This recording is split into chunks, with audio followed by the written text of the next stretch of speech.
probably why we're done. Yeah, exactly. The sound okay? Okay, great. Hi, good evening. My name is Sharon Discorfano. I am a member of the Animal Law Committee here at the New York City Bar Association. And so first and foremost, we'd like to thank the New York City Bar Association for making programs like tonight possible. I'd also like to thank all of our committee members that work so hard on so many different projects throughout the year. If you're not familiar with the Animal Law Committee's work, I encourage you to look on the New York City Bar Association's website and just take a look at the stuff that's been produced over the course of the year. We meet from September through June, and there's all kinds of things going on behalf of animals here in New York and also on the federal level, city level. So please do check that out. I'd also like to point out and thank our chair, Lori Barrett, who was instrumental in putting tonight's program together. She did awesome. And so without further ado, because we have a really exciting program tonight, as you know, we're going to be talking about video and photography and how that can be used when those pictures or the videos are taken by either journalists or the public or undercover investigators, and looking at how they're used to expose animal cruelty and prosecute cruelty cases. Tonight we're going to hear from three very unique perspectives, and we're going to talk about how ag-gag laws, the state ag-gag laws, the Federal Animal Enterprises Terrorism Act, in addition to other government policies and laws, can affect the public's ability to know and to document these things and work towards ending these cruelty practices. So we're going to start off tonight with a fellow committee member and someone who really has been doing incredible work here in New York. Nicoletta Caferri is a career prosecutor, is currently serving as the inaugural chief of the newly created Animal Cruelty Prosecutions Unit in the Investigations Division of the Queens County District Attorney's Office, where she has been an assistant district attorney since 1992. Nikki has been working closely with the NYPD's Animal Cruelty Investigation Squad to investigate and prosecute animal cruelty crimes, ranging from animal fighting and animal hoarding to intentionally injuring or killing and the neglect or abandonment of household pets. Before her appointment to Chief of ACPU, Ms. Caferri served as Deputy Bureau Chief of the Appeals Bureau in the Legal Affairs Division, and in that capacity she successfully represented the prosecution in the New York's highest court, the Court of Appeals, in People versus Bazille. In the Bazille case, the court upheld an animal cruelty conviction for a defendant who showed complete disregard for the life of his helpless dog by failing to provide basic necessities such as food, water, and shelter. Following the victory in the Bazille case, she proposed to Queens County District Attorney Richard Brown that he establish a unit dedicated solely to animal cruelty investigations and prosecutions, and he agreed. In the short time since the ACPU has been established, Ms. Caferri has obtained a felony conviction for a defendant who starved his dog nearly to death, is actively prosecuting multiple felony and misdemeanor animal cruelty cases, and has initiated several investigations. During her career as prosecutor, Ms. Caferri has worked on more than 1,000 reported cases involving the full spectrum of crimes and legal issues. Ms. Caferri is a 1978 graduate of the New York State University College and a 1985 graduate of Brooklyn Law School. From 87 to 90, Ms. Caferri served as an assistant district attorney in the Kings County District Attorney's Office in Brooklyn, New York. She's a member of the New York City Bar Association's Animal Law Committee, as I mentioned, and so please give a warm welcome to our first speaker. Thank you so much. I'm so glad to be here tonight and see all of you having such interest in animal cruelty and prosecuting animal cruelty, and knowing how you can help as members of the community to move through these cases for us so that we have success.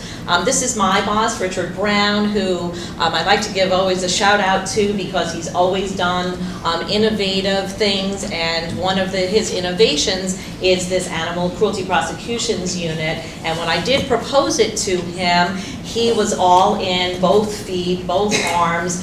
He's an animal lover himself, as is his wife, and so I give him great credit for going with this particular program.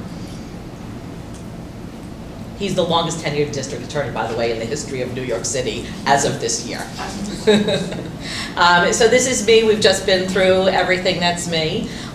People versus Brazil. This case, I was really surprised about the reaction that I got, first when I took the case, and then when I won the case, and during, and everything in between.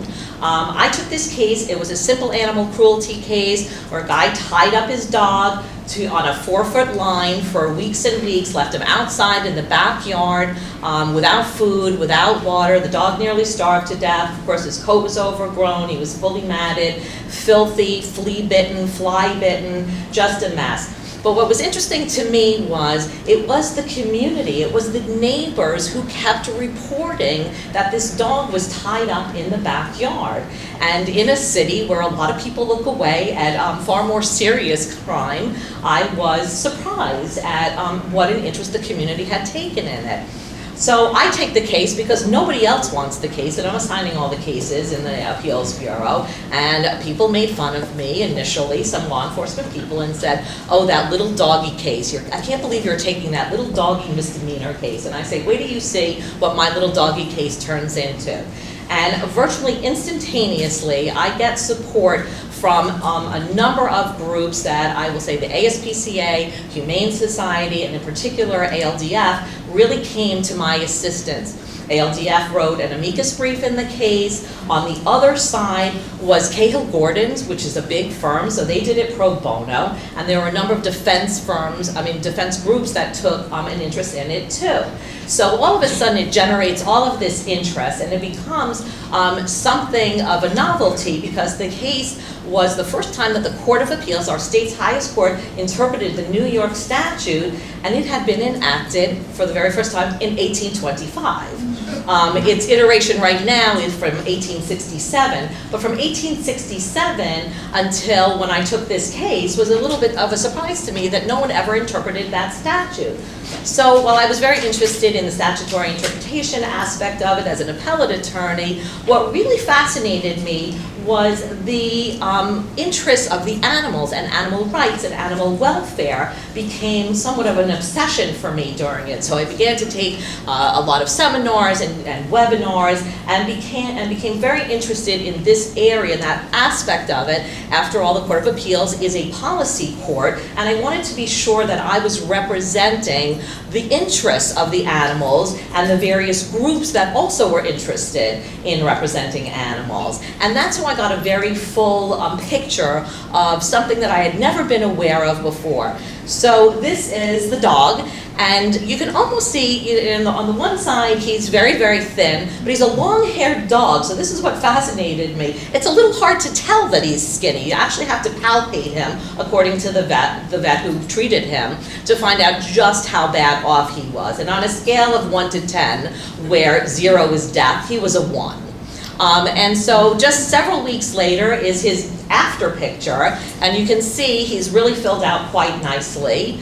And here he is again from the beginning to the end. He's got the abdominal tuck in the one picture, and then he's nice and full in the other picture. It's a very happy ending for this dog who is adopted soon after this after picture was taken. Not so happy ending though for the defendant in the case, who is convicted following a trial. That was one of the other things that fascinated me too, was there had never been a trial that I had seen, and I had assigned every single case in appeals for 17 years. I'd never seen a trial before. What was happening was the cases were being done, but sort of ad hocly and a little bit randomly, and depending on who took over the case and who was prosecuting it, we would get different results, but a lot of the results were not animal cruelty convictions. They'd result in a disorderly conduct or be adjourned in contemplation of dismissal, which basically resulted in a dismissal.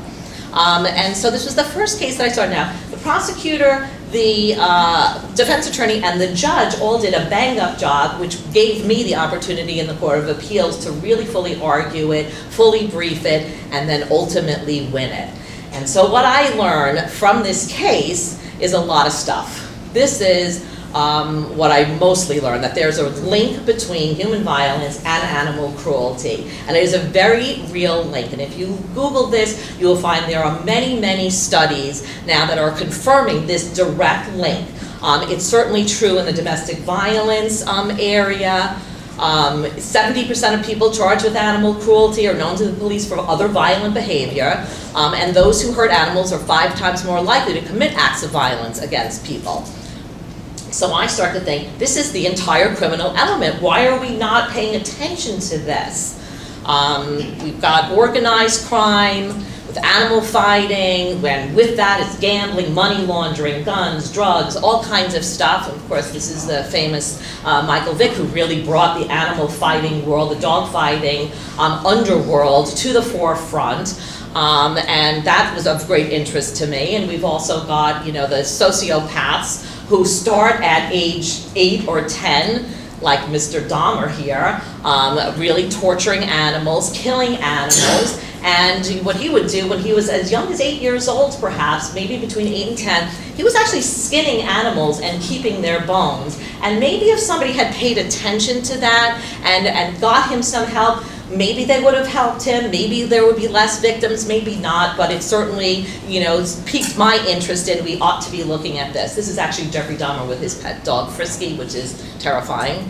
And I also noted that there was this expansive coverage in the media, social media, the press. The social media, of course, is now contributing to this because it's going viral instantaneously. Everyone's interested in it because guess what? No one admires an animal abuser, even those people who aren't really great animal lovers.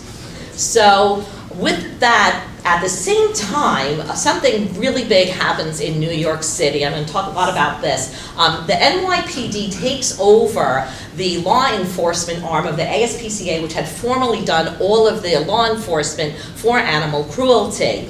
And what they do is they put in a very, very elite squad. I work with these detectives, men and women who are very, very experienced. They were handpicked. They had to have had cold case, homicide success. They were top-notch investigators, and I swear by them because what they do now and what they are creating in New York City is something that should be a model, and I believe is being watched by the rest of the country. They are specially trained. They go to all kinds of trainings. In fact, next week they will be going for the 3rd week of a national training session that they have been all attending. They partner with the ASPCA, so the ASPCA helps them in their training and also provides all the vet services, the forensic services. They have done department-wide training, which is another significant thing. Everyone has been required to attend department-wide. It's an 8-hour training session that is phenomenal. I have attended it. Everyone from patrol to brass has had to attend it, and right now there is an animal liaison in every precinct in the city. So that's very helpful. So now we're getting some expertise in some of these cases, whereas before some of the law enforcement or officers might not have been interested in doing these kinds of cases, thinking we don't have enough time, money, resources, or interest because we're prosecuting people and we don't have enough time for that. And so with all of that happening, I do go to the DA, he accepts my proposal, and we start out with the Animal Cruelty Prosecutions Unit. So that's just sort of my background of how I got here and why I'm here today to speak to you about all of this, because it is a sea change, things are changing. Another significant law enforcement change is that the FBI has reclassified animal cruelty crimes, and now law enforcement is required to report in the incidents and the dispositions in all of these cases. So it's being tracked, it's being watched closely, and all of it has to do with the link between animal violence and people violence. So what you really have to do as a member of the public is recognize what is animal cruelty. And so, what I might think is cruel or I might not do to my pet might not be illegal. So, we're going to talk a little bit about the statute briefly, just so that you can go to it, you can find it, just so that you know what we're talking about. But it basically consists of animal neglect and abandonment, animal abuse like cruelty, actual torture, beating, that kind of thing, and animal fighting, which is, organized. So the misdemeanor has a number of things. It's very, very broad, overdrives, overloads, tortures, cruelly beats, unjustifiably injures, maims, mutilates, kills, deprives of necessary sustenance, food or drink, and then there's a catch-all for any act of cruelty. So what you might think is a crime, might not be, but that catch-all and what is happening now is all of these things are being recognized as criminal acts that require some serious attention by law enforcement. We've got the definition of cruelty, and now we've got the felony, and now every state in the country has a felony cruelty statute, including ours, and ours is a little bit different. It's intentionally killing or causing serious physical injury to a companion animal with aggravated cruelty. And companion animal is generally a pet, a cat or a dog, or any other type of companion or pet thing that you might, a ferret maybe, although you can't ferrets in New York City. And so that definition is, you know, do you intend to cause extreme physical pain, or it's done in a sadistic or depraved manner.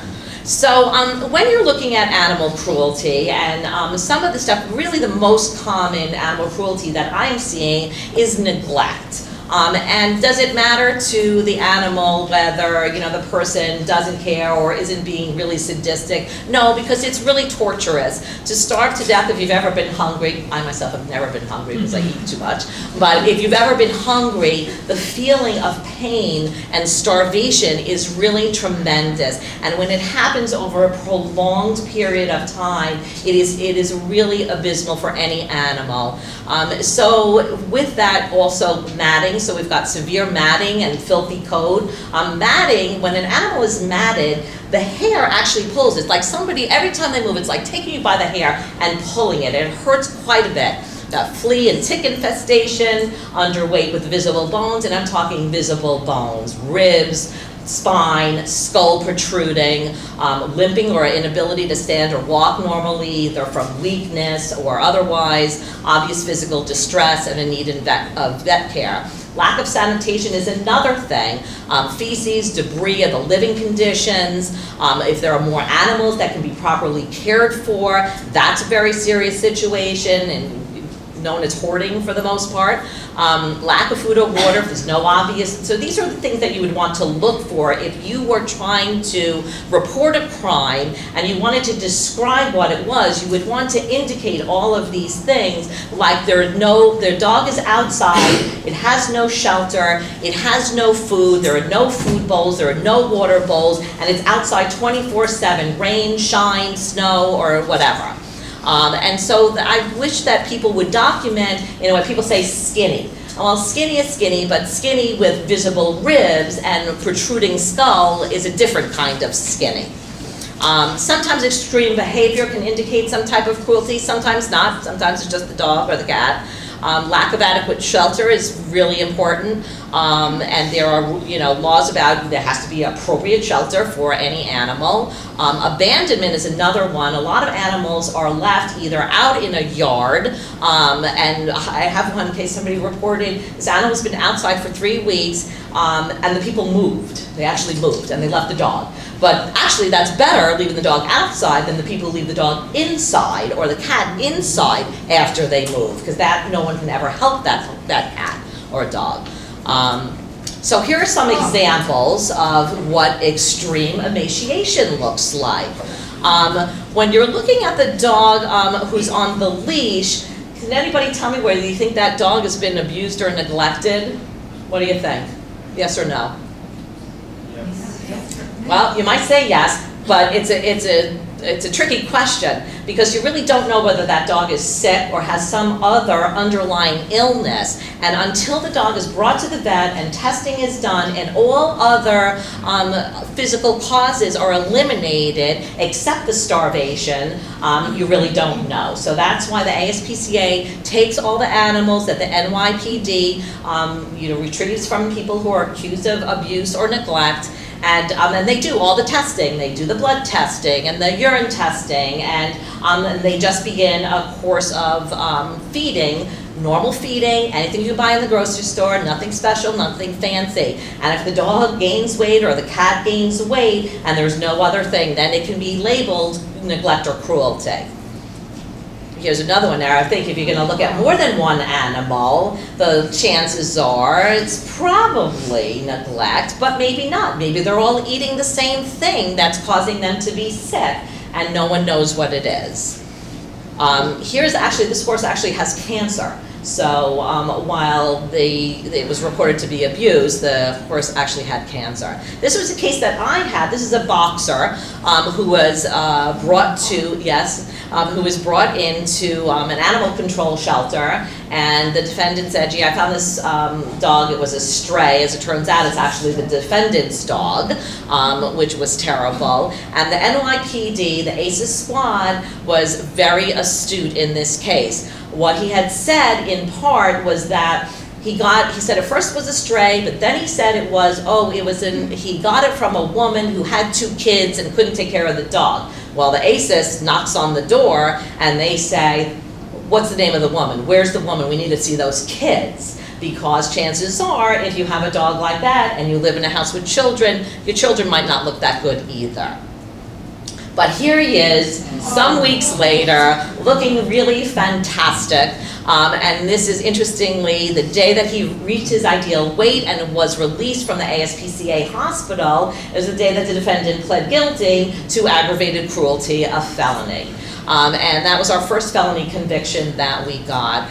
So it has a very, very happy ending, and now the dog is living very happily in Florida, I'm sure, eating steaks and living in a king-size bed, because I've got the people who took him. So that was a great rescue story. This is matting and really poor grooming. So you can, this is the same dog.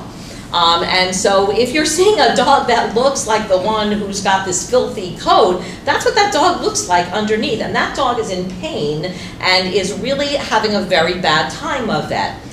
Here are a couple more. Look at this picture. This is a dog. Look at that. It's like another thing underneath. It's almost like a costume.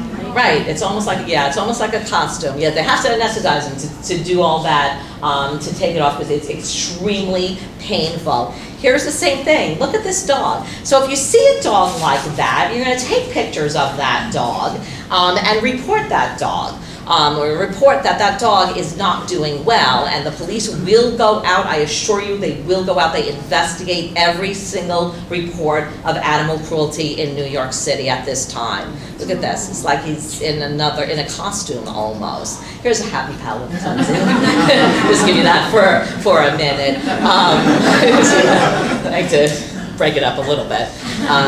But sadly, here's some more cats with, these are, the crusted eyes, congestion. These are animals that are sick, and you find this a lot where there are a lot of animals in a hoarding situation. These are ticks on the one ear and fleas on the cat. You're probably not going to get that close. But if you were passing an animal like that, and if it was at the gate and you were walking by, you might want to snap a picture of that, because that's a real problem for those animals. Here's an animal with skin disease. They get very, very sick, and that is a terrible, painful thing. Overgrown nails, another sign of real abuse and neglect. Here are overgrown nails. That means that that animal's had absolutely no exercise whatsoever, and that's what the dog in Basile looked like. His claws were so overgrown, looking like this, that's actually the backside of the paw. So they're growing over and into the paw on the reverse side. Extremely painful, but it is a sign that the dog is being neglected and abused. So you really need to report these kinds of things. Here's a very sad, all these little sad puppies, although they do have bowls, so maybe there's food, maybe there's water, maybe there's not, but I don't know if you can get close enough for that. There's some happy dogs. There are some happy dogs. One lives in my house.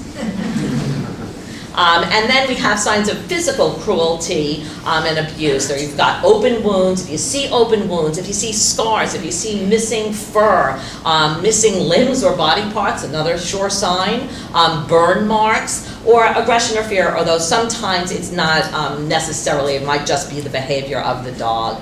An animal that's improperly caged or restrained with little room to move often goes hand in hand with the cruelty. Restrained by chains, ropes, tethered, chains or ropes around the neck or embedded in the neck. I'm going to just show you, this is and I'll tell you a little bit about this case. Oh, what? How do I play it? Okay, can I just play this? Okay. Do you know how I play it? If I just... You don't know how to play it? Can't play it.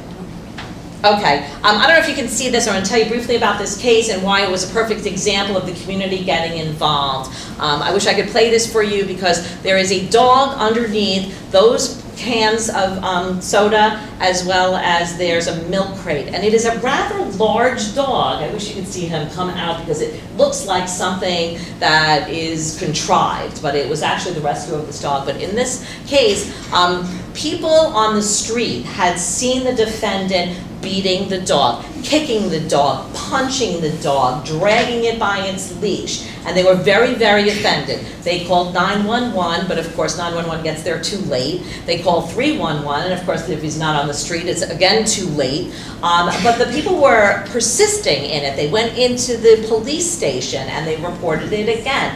And these are actually, I'm going to say some scary dudes that I'd be afraid of, but they were so offended and so sensitive about what was happening to this poor innocent creature that they were insistent. They would not let it go. They went to the landlord of the house and they said, you must have surveillance inside the apartment. And what they did do was they got the landlord to look through the surveillance, and sure enough, the dog is being beaten, going, dragged up 3 flights of stairs and thrown against the wall. So we got that evidence, we got a search warrant, we went and we rescued this dog this way.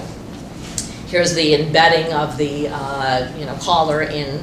It was a sad dead dog who was thrown against the wall as a punishment for the woman who owned him. Her husband was an abuser and killed the dog to punish her. So here's what you want to do, of course: report a crime, call 911 if it's an emergency. If you see anything that is vicious and violent, you really need to do that. If you suspect animal cruelty, you're not sure, call 311, or you can report online, and there's actually a special place for animal crimes. They are responded to. If you get a job number, you can check it. You can see what the response was. And I would suggest, if you're not getting and you're not seeing any change or you're not seeing anything happening, keep calling. The more calls that are for the one dog or the one cat or the one address, that's what the police are looking at. And the ACES squad, they review those 311 responses every day. So if they start to see the same ones over and over again, they're actually going to do something.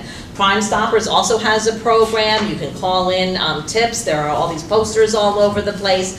But the main thing is that we communicate and we collaborate one another, and the community is really the main focus because, after all, you are the eyes and ears for these kinds of crimes.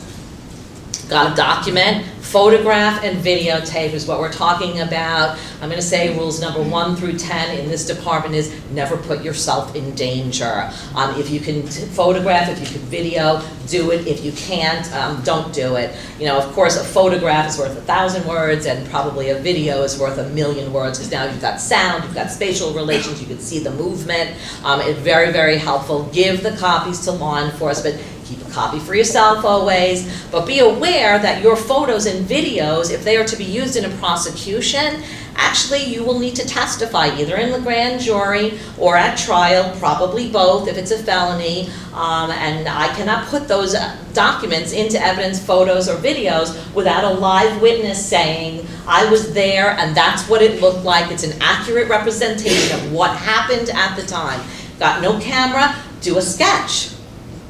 These people are dangerous. This is a Pomeranian in Florida. We beat it to death. LOL. Ha ha ha ha ha. You don't want to get close to a person who has done this type of thing. I can just tell you that. So you want to document who's at the scene, who can confirm the details, describe the perpetrator if you don't know his name. In that case that I talked to you about that they could not stop, they did not know his name. They knew his street name. And why did they know? Because it was tattooed on his arm. It said E-Bone. That was the name. They could describe him at great length. And so they were able to identify who that defendant was. But it was because of these excellent descriptions that were given.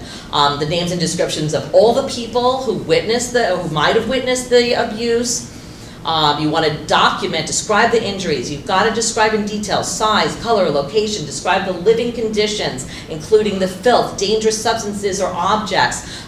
For example, glass. There was a case of the ASPCA just recently had where it looked like the dog starved to death. The dog actually didn't starve to death. It was starving, but it ate broken glass because a dog will eat anything if it's hungry, and that's what killed the dog. And the Basile case, we had a radiograph of him with rocks and metal in his stomach. That's what he was eating.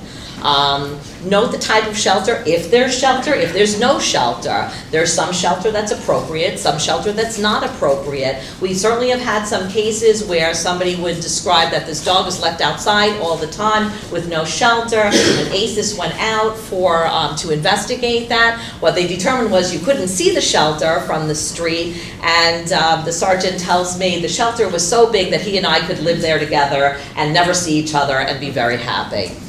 So note the time and date. Cannot prosecute anyone without a time and date and place of occurrence. Note the exact location, specify the weather conditions, if the actual temperature. Keep your notes, don't discard them, always make copies, and keep track of it. I'm just going to go through this. I have all these proof issues of like, what's the cause? Was there pain? Who did it? Was it an accident? Who owned the animal? And these are the vets you really don't want. And thank you so much for listening.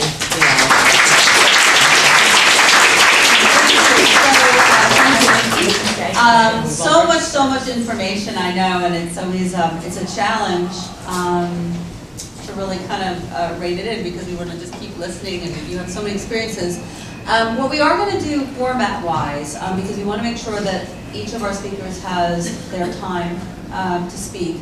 I'd like to just take one or two very specific questions, brief questions, that are directed specifically based on this presentation from Nikki, and then we will do more at the end and kind of pull together, but just one or two kind of to get the brain juices working. I can stay after too, because I know the other speakers do have to leave. Right. So let's just take, we'll just take two now, and then that doesn't mean, later on, if when we have time, we can go crazy. Okay, how about you? I have a question about hoarding. So how does the DA treat hoarding when the perpetrator likely has mental health issues? It's a very difficult and sensitive situation.